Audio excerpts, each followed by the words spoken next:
লুবনা তো চিঠিতে এটা উল্লেখ করেছেন যে কিছুটা টাকা এসেছে, প্রায় 70 লক্ষ, তার পারিবারিক সম্পত্তি বিক্রি করে।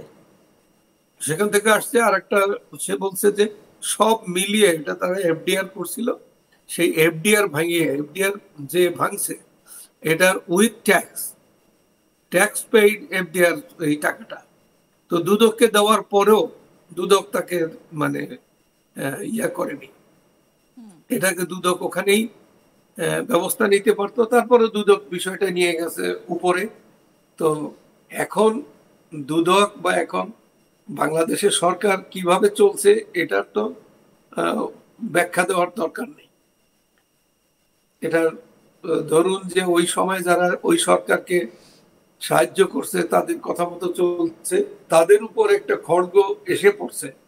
তারপরও আর একটা দিক আছে, একটা দিকে তো দেখবো না, অন্য দিকও আছে। যে যদি দেখা যায় যে সেনাবাহিনীর ভিতরেও ষড়যন্ত্রের টাকা ডিস্ট্রিবিউট হয়েছে বলে খবর এসছে, বিভিন্ন সূত্রে খবর আসছে, তবে সেটা প্রমাণ সাপেক্ষ খবর। একটা তো খবর হতেই পারে যে, কিন্তু সেই খবর যে সত্যি খবর তার যে অথেন্টিকেশন লাগবে, তার যে প্রমাণ লাগবে। লুবনা কিন্তু প্রমাণ দিছে যে এই টাকাটা এফডিআর করে এবং ট্যাক্স পে করে সে টাকাটা তুলে দিছে, এবং ওই ব্যাংকের ম্যানেজারকে সে ফোন করে দুদকের লোকের সাথে ধরাই দিছে যে কথা বলেন। সে ভদ্রলোকও কথা বলছে যে হ্যাঁ এটা আমাদের কাছ থেকে তুলে নেওয়া হয়েছে। এখানে বিষয়টা হচ্ছে যে বিদেশি ষড়যন্ত্রের টাকা কিন্তু ব্যাংকের মাধ্যমে কোথাও লেনদেন হয়নি। এটা কি প্রমাণ রয়েছে তার স্ত্রী লুবনার কাছে যে এই টাকাটা তারা ব্যাংক থেকে তুলেছিলেন?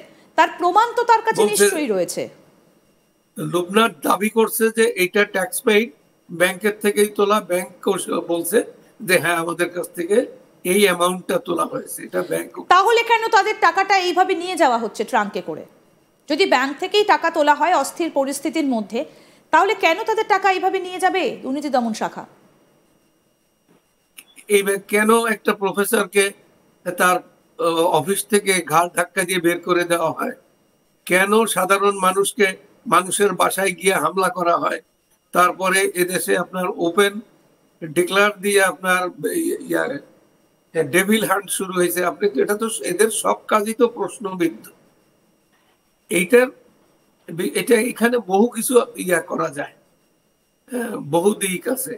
তবে লুবনা যদি সত্যি ট্যাক্স পে করছে, এই সার্টিফিকেট দিয়ে থাকে, তাহলে কিন্তু কিছু বলার নেই। তার কারণ একটা লোকের সারা জীবনে, এখন শেখ হাসিনার গত 15 বছরের, ধরুন 2008-এর আগে একজন সচিবের বেতন ছিল 18,000 টাকা, বেসিক বেতন। আর এখন একজন সচিবের বেতন এরপর থেকে 2009, 2010, 11, 12 এর ভিতরে অধিকাংশ সচিবের বেতন আপনার বেসিক বেতন 1 লক্ষ টাকা। একজন জয়েন্ট সেক্রেটারি, সে ডেপুটি সেক্রেটারি থেকে না, ডেপুটি সেক্রেটারি হলেও তাকে 50 লক্ষ টাকা দেওয়া হয় একটা গাড়ি কেনার জন্য, আর 50,000 টাকা দেওয়া হয় গাড়ি মেনটেন করার জন্য পার মান্থ। এটা শেখ হাসিনার সরকার করছে।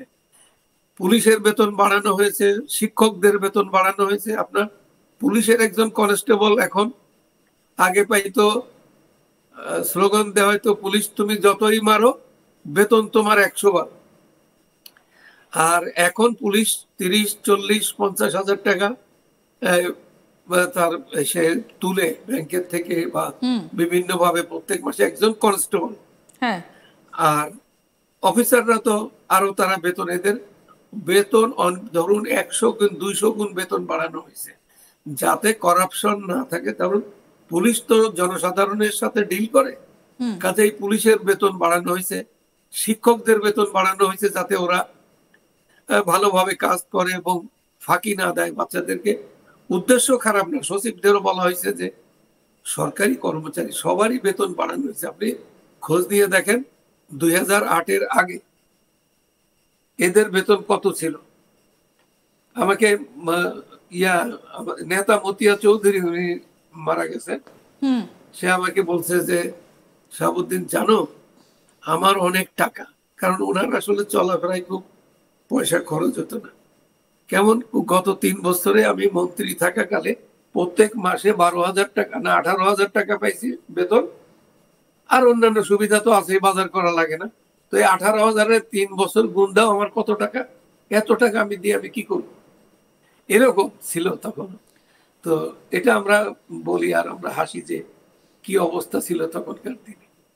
তো এখন বাংলাদেশের 5ই অগস্টের আগের বাংলাদেশ আর এখন বাংলাদেশ ইউরোপ আমেরিকার মতো, এখনকার বাংলাদেশ অনেকটা পার্থক্য। স্যার আপনি আমাদের সঙ্গে থাকুন, আমরা একবার শোনাই যে যারা এই টাকাগুলো বাড়ি থেকে তুলে নিয়ে গিয়েছে, সেই অপরাধ দমন শাখার যারা অফিসার, তারা কি বলছেন শোনাই একবার। আমাদের একটি অভিযোগ অনুসন্ধানাধীন ছিল, আপনারা জানেন লেফটেন্যান্ট জেনারেল জনাব সাইফুল আলম বিরুদ্ধে একটি অভিযোগ অনুসন্ধানাধীন ছিল। সেই অভিযোগ অনুসন্ধানকালে তার ক্যান্টনমেন্টস্থ বাসায় অভিযানকালে গোপন সংবাদের ভিত্তিতে একটি অভিযান পরিচালনা করা হয়।